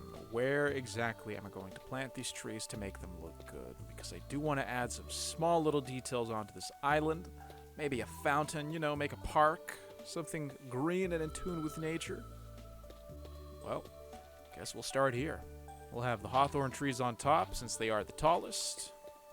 That is a big tree. Wow. I think I picked the right ones for this job. You know what? Since we have a few fertilized essence, let's see how fast it takes to grow compared to the watering can. That's a little faster. Who am I kidding? It's way faster. A little more expensive, though. Well, I don't know about you guys, but I think this is a massive improvement from what this used to look like before. Like, the difference is night and day. The grass is growing, the trees are up. All we need are clear blue skies, and that would completely convince me that this world is not as dead as it looks. Look at the map. Look how much more green there is now. You can tell by the wasteland, we still have quite a ways to go, but this one island is a perfect start. Okay, and then down here, we'll grow the oak trees. Now, the trees are great and all, but we need a little color. Green is nice, but green can only get you so far. So we're going to incorporate some color with our flowers. You can see throughout the video we grew a variety of beautiful flowers. Reds, yellows, whites, browns, blues. We have it all. So why not take them to the island? And that's exactly what I'm going to do right now. We're going to multiply these seeds, get them to grow, and hopefully we can take all of them to the island with us. Alright, let's start small, let's start simple, let's start right here. Infinite water, can't go wrong with that. And then the watering can will do the rest. I didn't realize it at the moment, but I bit off way more than I could chew. It's one thing planting trees at random and growing them with a watering can, but flowers? You gotta grow those one tile at a time, and it takes so long. Okay, I planted all of these crop sticks. Now all I have to do is water the soil, and these flowers, God, they better spread.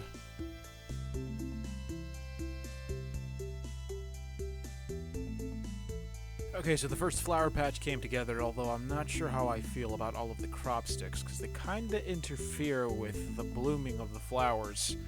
Can't really appreciate them when you have all these rows of sticks sticking out of them. But then again, it is the only way to get 4 flowers on a block. Okay, well that's much better. I think I just have a whole ton of flowers to redo. Okay, I think we're just gonna let these grow naturally. I'm not gonna spend all the time waiting for them to grow on their own. This whole thing better be worth it. I mean, I'm a little iffy about the design so far, and I don't think I'm going to be able to cover the entire island in this whole video. We'll see how far we can get. I think it would also be a good idea to line some of the edges of the island with shrubs, you know, made out of leaves and stuff. So I'm going to go with the hawthorn shrub because, well, as you can see, now birch trees are a little greener than hawthorn leaves, but, I mean, hawthorn trees produce so many more leaves, and I'm not trying to grow all those birch trees again, so this is what we're going to use. And then we'll go ahead and make them look more like shrubs that are sinking into the water.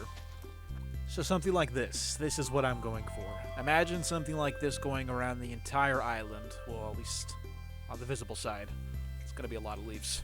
And with that, the island was complete. Well, at least for now. I don't know about you guys, but I am pretty satisfied with the way this turned out. Still a lot more to do, but this portion of the island right here, I think it's good. Let's go take a little tour.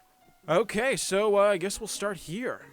We have a nice little lineup of cherry logs. I was able to convert another sapling into a cherry tree sapling. Didn't want to cut down the original, so I decided to convert dead bushes. And with the one, I was able to multiply them into this nice little garden here. You go through this path, and here we have all of our flowers. Flowers which we grew back at the other base. I took some seeds and basically multiplied them with the crop sticks. And now, well, we have flowers of all types. The yellow ones, we got our white flowers, we got our wheat, we have our blue and a little bit of red, and yeah. Over here, I plan on planting some pumpkins, add a little orange, adding some melons to have a little green. The goal is to make this as vibrant and colorful as possible, and right now the colors aren't really popping out because the sun is setting, so I guess I should have done this tour a little earlier. As for up here at the top of the hill, well, there's definitely going to be more. I want to put a park up here, maybe a fountain, some benches, a statue or something. I don't want it to just be forest. I want this to have some type of recreational aspect to it, but I don't know if I'll get around to it because we're running out of time. So that was the brief tour. Let's get back to the base because we have a few more things to accomplish. Okay, we are safe and sound inside the confines of our little home here. Let me go up here just to be safe. And now that we're back, it's time to review what we've done and what we plan on doing for these next few days. As of recent, we have done a lot. We've gotten grass. We went to the Nether. We made mana. We created an artificial blaze. And on top of that, we've barely scratched the surface of generating infinite resources with mystical agriculture. Now the big question, where do we go from here? Well, there are 2 possible paths. Option 1, we can go up and we can explore the idea of spawning animals.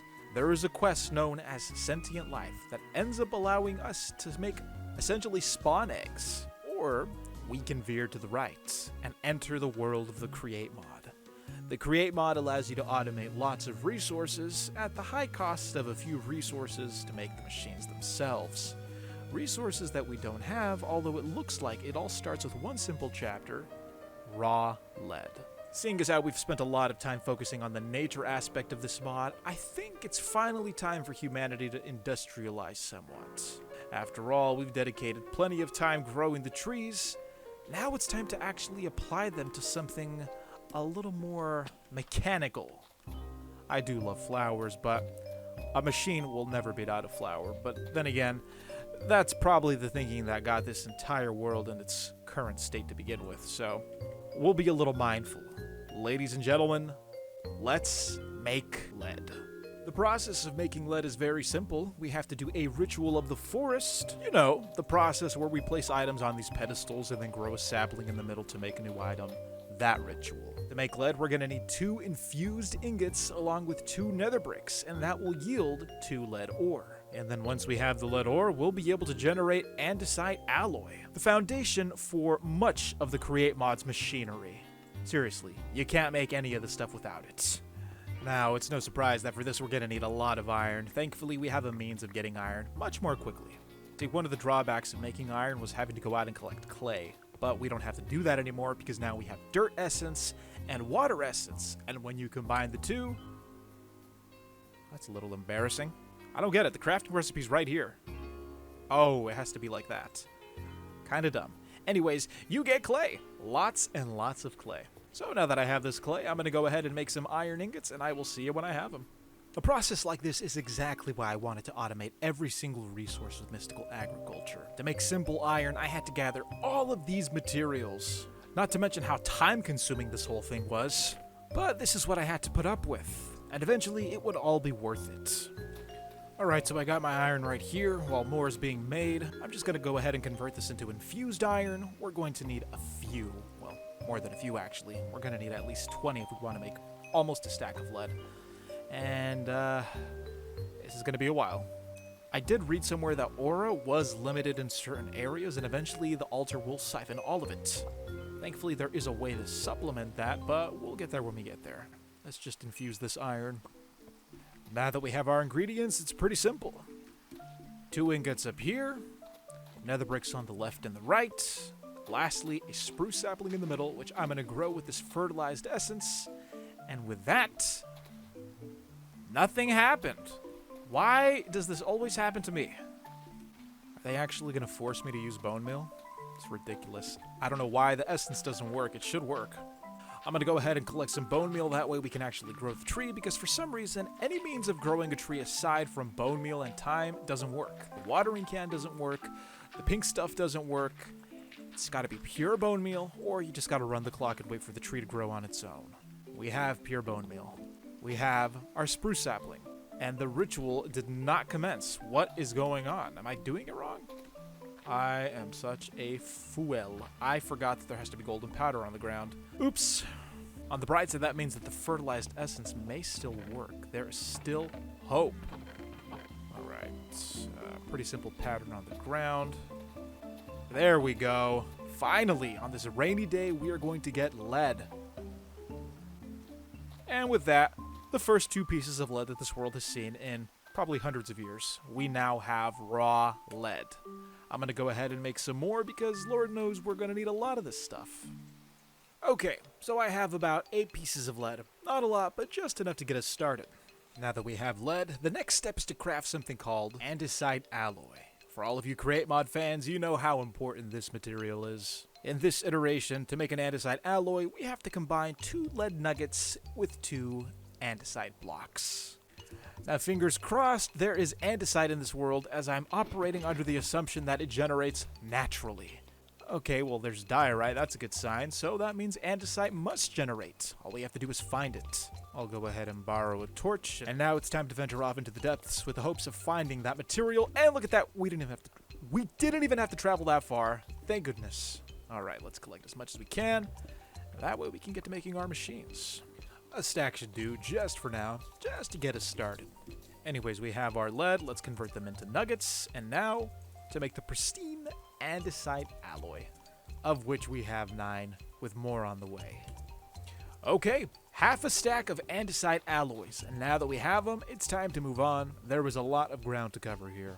But first, we have to make ourselves an andesite casing. A crucial part of any kind of mechanical apparatus. Strip some logs, and then right-click them with the alloy, and with that we have ourselves andesite casings, officially putting us in the andesite age. We are definitely advancing now. Next, we're gonna need cogwheels. Cogwheels help the machines to run. To make cogwheels, you have to make these shafts, and then once you have the shafts, pair them with oak planks, and with that you have cogwheels, which vary in different sizes. There is also a large cogwheel, of which I will need as well. We'll go ahead and make 4 of those. We definitely want to reserve our andesite alloy. Next, I'm going to have to craft myself a water wheel. Water wheel is what provides the momentum that gets the cogwheels turning. A shaft in the middle, planks all around. I think I'm going to go ahead and make a second one just so we have enough power. Alright, so we have 2 water wheels now. Now, the goal for this create mod for me, at least in the moment, is to automate charcoal. And for that, I'm going to have to craft something called an iron plate. And as you can see, it requires 2 machines, the mixer and the basin. So first, let's go ahead and put the basin together. The recipe is pretty simple. As if you were crafting a boat, we have the basin. Now we need the mixer. We have almost everything for the mixer except the whisk. Now, this is where we hit somewhat of a wall. You see, I can't make the whisk. Because to do that, I need something called iron plates. And the only way to get iron plates by delving into another mod that allows you to melt iron and stamp it into the plates. So once again, we're going to have to redirect ourselves north of the quest log so that we can start a new mod called Embers Rekindled. Embers Rekindled is supposedly another mod similar to Tinker's Construct, I think, where you can melt items such as metals and reshape them into other types of tools. Now, the resource that powers this mod is called Ember, and the only way to get Ember is with this machine, the Ember Bore, which we have to place at bedrock level. So, let's go ahead and make those machines, that way we can make our iron plates. Okay, we're going to need ourselves some Caminite bricks. Thankfully, we have some left over. For this recipe, I'm going to need a lead plate, and for that, we need a hammer. So, to get the hammer, all we have to do is click the lead quest and claim it. They also offer an ancient codex, but that's just another nasty book that I don't want to read. So, let's go ahead and make our lead plates. 1 lead plate, thank you very much. And now we can go ahead and craft this new block. This is called a mechanical core. And the final thing we have to craft is the Ember Bore. So, let's go ahead and craft this then. And I think that's it. Oh! That is a lot bigger than I thought it'd be. I'm so happy that I didn't, overwrite any of my blocks. That would have been bad. I'm also awarded something called a Tinker's Lens. What does this do? Okay, well, we'll just, toss it in here for now. I think we're going to need another one of these because it's recommending that we craft it and place it on top of the bore. Then we're going to have to make pipes, so it's a whole fluid transportation deal. Okay, the next quest we have to do is called Dwarven Logistics. We have to make fluid pipes. Guess ember comes in the form of fluid. Makes sense, we are pumping it out of the ground. There is the item pipe, the fluid pipe, the item extractor, and the fluid extractor. And I think we're going to have to make all of them. Oh my god. Let's make an item pipe. Easy. Let's make the fluid pipe. Well, for that we need iron plates. Okay. Wait a minute. I can make iron plates like this? Then what am I doing all this for? I mean, I'll need to do it eventually. But if I can make iron plates, then I can craft the whisk. We're gonna do that real quick. Okay, we have the ingredients to make the whisk. There we go. Let me collect my items again. And with that, we have a mechanical mixer. So let's go make a basic create mod setup. Where do I want to do this? Well, this is just a small example. We'll do it here. Alright, so I poured water. The water wheel is moving. Next, we're going to need to add some cogs. I think we'll put the big one here. And then the little one there.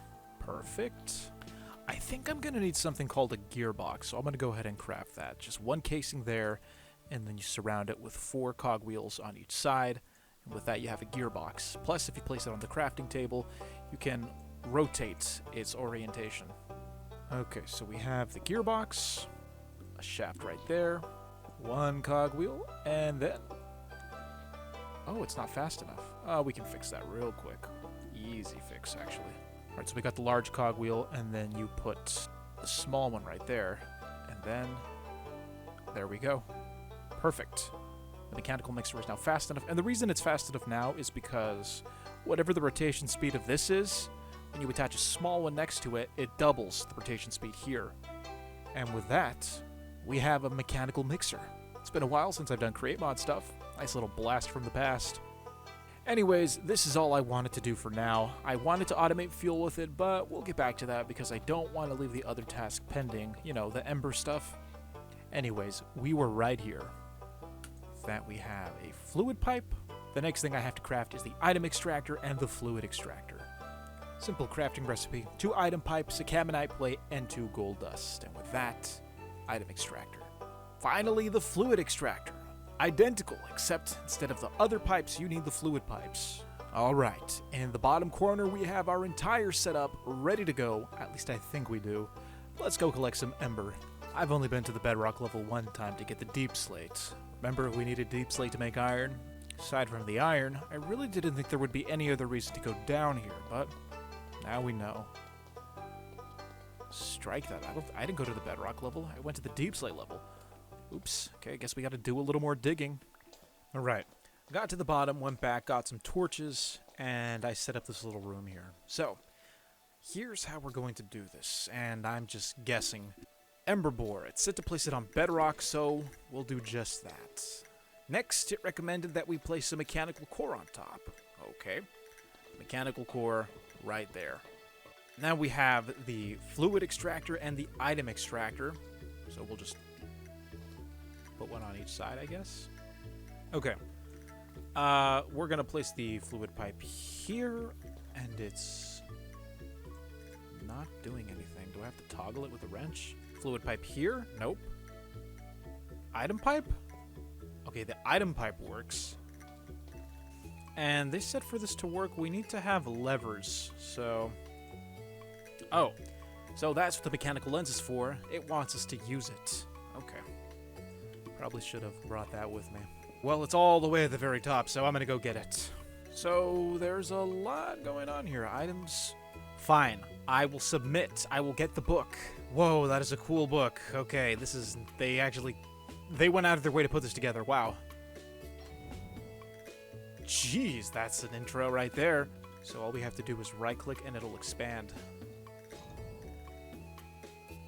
I finally figured it out. It took one YouTube video and me having to craft a hopper, but I got it. Okay. Place the bore here. I exposed the bedrock, and I'm glad I did, because you can see that there are these massive excavating blades down here. They're going to break up the bedrock and mine our ember. Okay. Place the ember bore right here. Then we take the mechanical core, place it right there. This chest right here, this is going to act as the storage. It's going to collect all of the ember that we accumulate. Here is our item extractor. Right there. You have to place the lever on top and switch it on. That way it'll activate. And now for the final thing. Put the hopper here, and this is going to feed the charcoal into the mechanical core, thus activating the ember bore. A lot of words. But, as you can see, our machine has come to life. I'm curious to see what would happen if I stood under those blades, but I'm not going to because this is a hardcore world. Okay, so we have ember in there. Don't know why it's not going into the chest. And this will keep going for however long until the fuel runs out. Now that we have ember, we've just unlocked access to a whole nother world. We have to take that ember and convert it into energy, and to do that, we have to complete the task called Activating Ember. To activate the ember, we have to craft 4 items. The first being the Ember Activator. This is going to convert our ember, well, into activated ember. 6 copper, a furnace, and 2 plates of, I think it's lead. No, it's iron. Look at that. I'm going to go ahead and let the ember board do its thing. Right now we stand at 11 ember shards. Hopefully when we come back we'll have at least a stack. Let's go make the items to activate the ember. Okay, so while the machine is boring for ember, it's finally time for me to be honest with you guys. We're having a serious copper shortage. I need copper, and honestly, I don't feel like running around ruins trying to find copper blocks. But there is a way to automate it, and no, it doesn't involve mystical agriculture. In fact, it's a task that we should have done long ago. Agricraft allows you to make copper. You gotta grow a flower called cuprosea. Cuprosia? I don't know what the pronunciation for that is, but it is a special flower that can trace copper from water. All we have to do to get this flower that grows copper is essentially combine wheat with carrots. That shouldn't be too difficult, seeing as how we have 10 out of 10 wheat. And, I want to say nearly 10 out of 10 carrots. It's been a while since I've checked on the carrots. So we have 10 out of 10. That's good enough. Alright, let's go ahead and automate some copper. Wheat here, carrots here, Come on, first try. Here we go. Caprosia. Caprosia. Is that even a real flower? I'm going to look that up. Oh, no, it's Cuprosia. Cuprosia. Okay. I don't think they're real. What conditions need to be met for this flower? I think we may be working under special circumstances here, folks. In order for them to grow, they need to be waterlogged. Perhaps this is one of those cases. Okay, that works. Crop seeds, caprosia. Would you look at that? That's just what they needed. So then if I water them... Oh, it still works! No way! Could it be that simple? 4 copper nuggets just like that? Incredible. All right, we're gonna multiply this. Should really make a shovel. Okay, I think this is all full. I really can't tell with the shader, but aside from that, we're gonna go ahead and plant the tilled soil into the ground. And now we're gonna water the water. Don't know how that works, but I'm not gonna question it. Ladies and gentlemen, we've successfully created a little copper farm. Alright, let's see how much we can get from a full field of this stuff. Alright, that's about a stack and some change. Let's craft them into ingots. 8 copper ingots. That's not bad. Honestly, that is not bad for this little patch right here. Plus, if I really wanted a lot, I could stand here and water this over and over, and, well, that's 8 more copper ingots. Plus, I could expand it. Yeah, I wish there was a way to grow iron. I mean, there is, but you gotta do a bunch of stuff over there. Okay. Cuprosia. Cuprosia. I don't know. I'm never gonna get that right. Okay, we have to make the activator. Let's go ahead and move forward with that. 6 copper, a furnace, and 2 iron plates. Okay, iron ingots. Let's go ahead and make this thing. First, we're gonna need a regular furnace.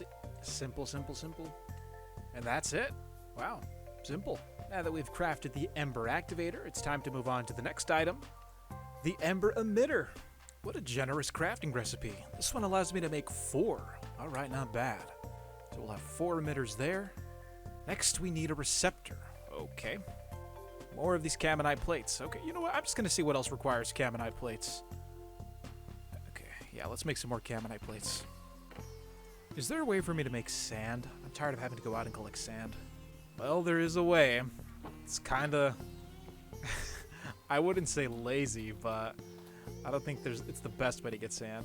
But I'm not trying to go out into the pouring rain in the dark. I'll go out into the pouring rain, but not into the dark. Basically, I gotta collect cobblestone here. And then with the cobblestone, all I have to do is drop it into the natural altar. Right? Oh, I need a crumbling catalyst. Never mind. Well, if we want sand, we're just gonna have to get it the old-fashioned way. And to think I have to travel miles just to go get it. Okay, 4 ember receptors. And finally, an item called an ember relay. Why do I get the feeling that this is going to be complicated? We'll worry about it when we get there. I think I'm going to have to make an elevator eventually because climbing down to the deep slate level is just such a chore. I don't have torches on me, so it's like pitch black. Oh, torches, look at that. Fingers crossed I generated a ton of ember. Okay, the machine's not running. That's not a good sign. Oh! 24 ember crystals, 12 ember grit, 56 ember shards. Okay. Not bad. So we got 56 ember, 12 ember grit, and 24 ember crystals. Now, I don't know if it translates to a lot of ember. Maybe it does, I don't know. But we're about to find out because now we have all of the machines to process them. And sorry if your screen is pitch black. I'm climbing through a dark staircase. Here is the setup that we have so far. Okay, take a look at the bottom of the hotbar here. These are all of the items. Let's figure out how we actually use them. Before we set it up, the last thing I want to make is something called a copper cell. It's supposed to be able to store ember, basically a battery. So I'm going to go ahead and craft that. Should be pretty simple. Here it is, the copper cell. So we have some new tech here, and I think we're going to have to expand our house pretty soon because we're running out of space. Guess we can try using it up here. So how exactly does this work? So this is a receptor. Okay. And this is a relay? This is the activator. Ooh, that is fancy looking. Something tells me I have to use the item pipe again. Yep. Okay, so where do I attach the emitter? Oh. So I click it and link it to this receptor. Where does the ember go? So I swapped the pipe for an extractor. Let's see if that works.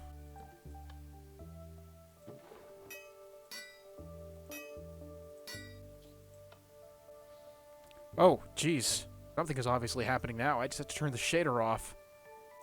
Can I see how much power's in here? No, I can't. So this is essentially wireless energy. Okay, that is interesting. What exactly would we power with this, though? Well, at least we've restored electricity back to this world. Or some form of energy. So here's it with the shader on. You can't see anything being transferred, so it looks like nothing's happening. We'll just have to keep it off for now, which is a shame because I love the shader, but we have to see the power. So I'm gonna just dump the entire stack in there and see what happens. I mean, something's gonna get powered. Oh, so if we want to see how much power we need, we have to craft the dial. To make that, I need a copper plate and a piece of paper. Come to think of it, I don't think I've crafted a piece of paper throughout this entire playthrough. Well, there's always a first for everything. Copper plate, piece of paper, now we have a dial. So is this a tool that we keep in our inventory, or do we just attach it somehow? Oh, there we go. It's almost halfway full. 10,000 out of 24,000. Why isn't it reflecting on the top? As for this, I wonder if it'll stop or if it'll keep burning. Now that we have a source of power, we have to figure out what we want to do with that power. Well, for starters, we're going to make something called a hearth coil. According to the guide, this is basically a very fast furnace. I'll be the judge of that. Pretty simple crafting recipe. Let's go ahead and craft this thing. And now let's see if we can make some charcoal. After all, we're going to need a ton of ember if we want to keep our boar powered. It's not running right now, so let's make some charcoal. So where does this go? Now, for some reason, I can't place this. Unless... Oh... It's multi-block. Well then, we're gonna need more space. God, I'm so sorry. I could be building so much better, but we gotta make do right now. So, do I put a receptor here? Where does the receptor go? Just put it right there. Don't think it's working like that. Plus, I think we're wasting ember. Yeah, we need a base expansion. This is all too... There's no space here. Where exactly are we going to build it, though? Well, guess this is as good a place as any. I think this base expansion was a long time coming. Let's see how I want to go about this. We'll keep it simple. We'll bring this out one more block. Just like so. Perfect. That should be plenty of room. I think this is basically going to be a bigger version of that. Same roof, same textured rock face, you know, with the stone and the bricks and all that. And I'm not trying to go too detailed on it. I'm recycling nothing but materials that I get from the ruins nearby, plus the cobblestone that I mine. So yeah, we are sticking to the nature of this theme. We are recycling because that's good for the planet. I wonder what Earth Day is. I wonder if I can upload this on Earth Day, unless it passed already, which, well, that'd be unfortunate. But here's the interior. Pretty simple. One big empty rectangle. Just what we need for our machines. I should really go ahead and craft another broad axe, because cutting these spruce logs one by one, yeah, it's going to take way too long. Ooh, I gotta be quick. The sun's already setting. And we are just about done with this roof. And with the roof, we are finished with the extension of the house. Let's go inside to check out its immaculate detail. So as you can see, I spared... Oh, get out, get out, get out, get out, get out. As you can see, I spared no expense with the interior. Beautifully furnished. A little drafty, but that's okay. And there it is, the final product with a little more detail on the outside than on the inside. Alright, let's go ahead and get this done. So, I'm going to place this, let's say, right here, in the middle. Why not? I assume that it's going to need a means of moving items in and out. Put some chests together. Okay, so we'll have a chest here, and a chest there. Now, I tried connecting the pipe. The pipe doesn't connect, so I don't think it works like that. I wonder if we just throw items on top. I had to go back to a YouTube video that was posted 5 years ago because that was the only piece of guidance that I could find that somehow managed to provide a little enlightened clarity how to make this work. So shout out to Dadcraft73. Anyways, he did the research for me, so I didn't have to. Let's make this work now. How about this? Surely this has to work. The top is supposed to glow from what I saw in the video. I can say with 100% confidence that I figured it out. And it was as simple as having this block be upside down. I placed the block upside down. Can you blame me? No! I didn't know that. Neither did you. It's okay though. Now we know. Anyway, let's resolve this matter. Earth coil up here. I'm gonna have to build like a little step stool or something to get up there. And this part right here, this is where I messed up. Watch. Mechanical core. It's got to go like that. This white part at the bottom, it was on top. It was upside down. Now it's in the right orientation. So now that it's in the proper orientation, we'll set the extractor here. See the extractor's connecting. Connect our item pipes to siphon out what's going to burn up there. Don't forget your lever, otherwise the extractor's not going to work. There. Let's make ourselves a really ugly staircase. As you can see, the hearth coil is alive and well. Now, let's see how long it takes to turn this entire stack into charcoal. Oh, it's going through it quickly. Oh my god. It already went through the whole stack. That is broken. Jeez, that's insane. Okay, well with this, we're going to be able to fuel our entire setup downstairs to get more ember. Let's just shut this off. We're done with this. We don't want to waste any more power than we need to. Alright, perfect. So we have a way of turning it off. You think if I stand on there it'll burn? We don't need to find out. Anyways, the ember machine works. This is a good mod. I was about to have a whole rant about why this mod was bad. I take it all back, and I'm glad I said nothing. Just gonna go ahead and make something a little more permanent. That way, it doesn't look like it's just floating in the sky. Although, to be honest, I'm a little torn if I should even do this because the base texture for this, they did a really good job. It looks really cool. And there it is. Could probably look better, but this is good for now. Okay, now I want to get further in Ember, but the only problem that's stopping me from getting further is this stupid staircase commute time that takes me like 5 minutes to get to the bottom of. So why don't we just go ahead and make an elevator to save some time? Why do I get the feeling that this is going to be expensive? Before I even begin to dig an elevator shaft, first things first, I'm going to need quite a bit of redstone. Thankfully, we have a means of getting that now. Well, almost. To get redstone, we have to combine blaze powder with cinder flour, basically crush netherrack, in a distillery. A machine we have yet to make. So, let's go ahead and take care of that. Got some ender pearls stashed away there. Let's go ahead and convert them into mana pearls. Easy peasy. Alright, we got the mana pearl. Once again, we have to craft ourselves an attuned diamond, mana pearl, whiff of magic, and a gold leaf.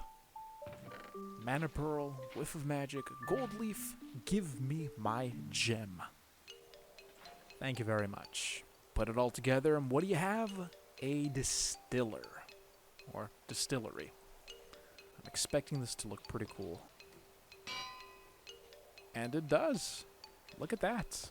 All we have to do is get some blaze powder, which is pretty simple, I think. Ooh, we're gonna have to put together another fell pumpkin. Okay, let's do this. Gunpowder, pumpkin, string, rotten flesh, bone meal. We'll just give it a second. Oh, it's powering up already. We're gonna have to make more mana pretty soon. Ding and click. Oh, I never get tired of these animations. They look amazing. So the last time I did this, I was nearly incinerated. This time, things are going to go a little bit differently. That's right, I'm taking safety precautions this time. Put the iron bars here, here. I will set this up in a way so this blaze cannot harm me. And one fell pumpkin. Whew, I almost forgot to equip my sword.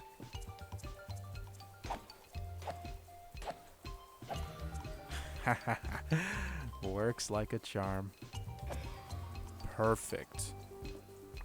Okay, so we have our 20 blaze powder. Goodness. The next thing we need is cinder flour, basically crushed netherrack. Now, usually I'd use crushing wheels, but because crushing wheels are a little expensive, we're gonna have to take another route with a natural altar. Of course, to do that, I'm going to need an item called a crumbling catalyst. Don't even know how that works, but I know I need it. And the recipe's simple, all aside from the fact that I have to make 2 tokens of joy.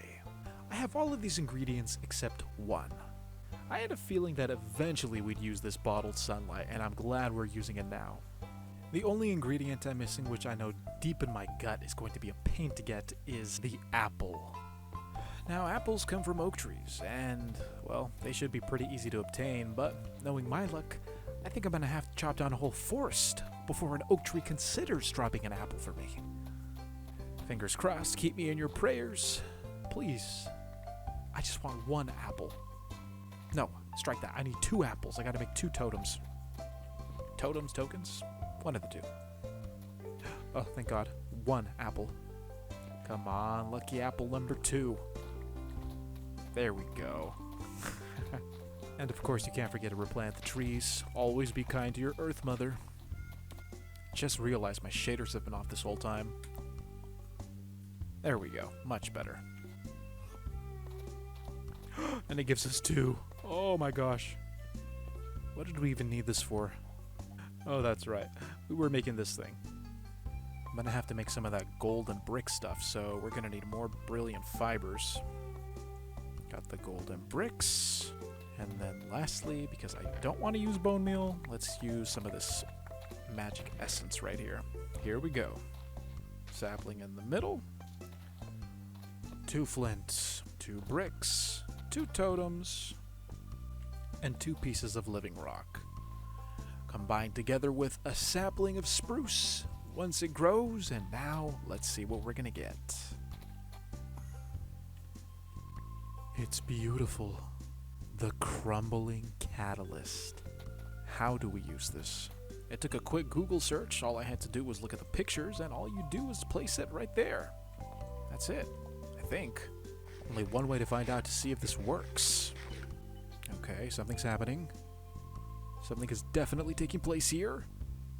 And there it is. Cinder flour. Wow, that's a lot of effort for one little lousy piece of cinder flour, but it's all going to pay off when we have an elevator. If I put torches here, will that affect the aura? No. Okay, well, I'm just going to stand here and wait until I have enough. We have our cinder flour. Why did we need this? Well, let me give you a nice little reminder. Because I want to make redstone. Okay, we got some fancy stuff going on here. Oh, easy. Let's make at least 20. Finally, 22 pieces of redstone, and with this, we are entering a new age. The 2 main components we need for our elevator are called redstone links. I'll get to those right now. The first thing you're going to want to make for your redstone elevator is something called a redstone link. In this mod pack, to make a redstone link, you have to craft something called a transmitter. Once you make the transmitter, craft yourself some andesite casings, and place them under the transmitters. In this case, we only need 2. Next, for your elevator to be pulled up and down, you need something called a rope pulley, andesite casing, a block of wool, and an iron plate. For this next item, we're going to need smooth stone, so let's go ahead and switch on the emitter. I think it's on. The shader's on, so I can't tell. I'm going to throw this on there, and it looks like it's cooking. Wow, that's fast. Turn it off. Now we have our stone. You want something called a powered toggle latch. And for your final item, you need something called a gear shift. Strike that. You need one more item, glue. Now the only thing we're missing for the glue is the slime ball. Thankfully, there is a way we can get some. To get slime, we have to combine a dough ball with lime dye. Lime dye is easy. Getting the dough ball, that's a little more annoying. First, we have to crush wheat in a millstone. That's going to give us flour. And to make a millstone, you need a cogwheel, a casing, and a stone block. Once you have the millstone, it's pretty straightforward. You got to give it some rotational power. So you just place it next to a cog that's already spinning, and that's it. The millstone is ready to grind things up. Let's go ahead and collect some wheat. And then it's as simple as just tossing the wheat inside. This is probably the most efficient way to get bread, by the way, because when you get one dough ball equates to one bread. And one wheat gives you one dough ball. So instead of 3 wheat to make a bread, it's only 1 wheat to make a bread. We got our wheat flour. Take a scoop of water. With a water bucket, combine it with some wheat, and you get a dough ball. As for the lime dye, we're not going to go through the whole process of making it because we already have lime flowers. Thank you, Britannia. From there, take the dough, combine it with the lime dye, and pow! Instant slime ball. Combine an iron plate with 2 slime balls and an iron nugget, and with that, you have glue. Gluing in Create Mod is kind of cool, one of my favorite features because you can make some pretty cool structures with it. I believe everything at the bottom of my hotbar is all you need to make the elevator, aside from a couple missing buttons. The only thing we're missing is the elevator shaft, which I am now dreading having to dig. Okay, so we're down here. I had to pinpoint where this was underground because it's not directly under the house. It is somewhat under the house, okay. I'm thinking we put the elevator shaft right here, behind this little extension that I made. I kind of want it centered with the house, so I'm going to see if I can get it just right.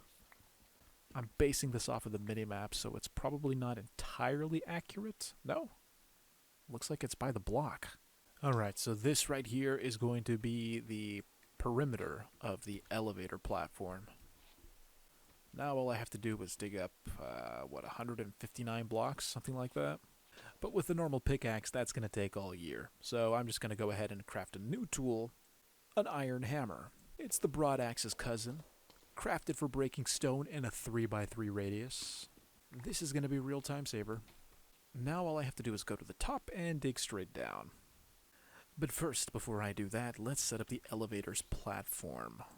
Nothing fancy, we'll just use what we have down here. Cobble deep slate, glue it together, and here we'll have our redstone link.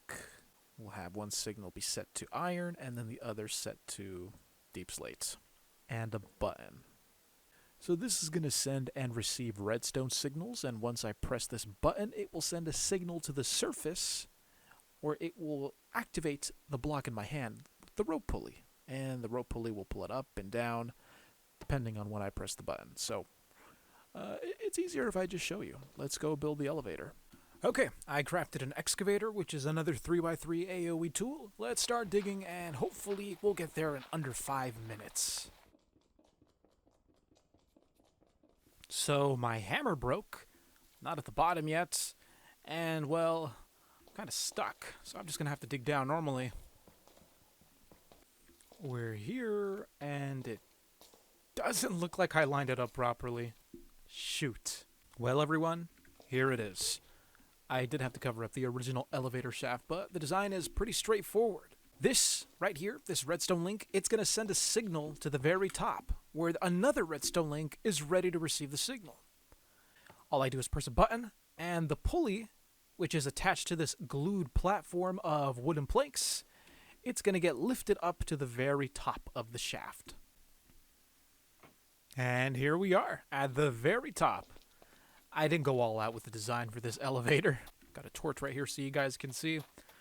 All we have is a single water wheel, and that's about it. It's really fun. I recommend you check out this feature if you ever play Create Mod. Now, let's go back down. Well, that was day 100.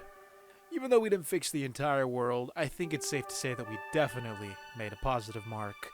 We turned a small chunk of this wasteland into a beautiful, lush garden. Of course, it wasn't all gardening. We used magic and machine to help us on our journey as well. Hopefully we can get back to this mod pack because there is so much more to do. But that's up to you. So if you want to see 200 days, be sure to leave a like, a comment, and don't forget to hype the video because, like I said, it's a new thing and I guess it's really helpful. Anyways, I hope you enjoyed and I will see you next time. This has been Doublesal. Have a great day.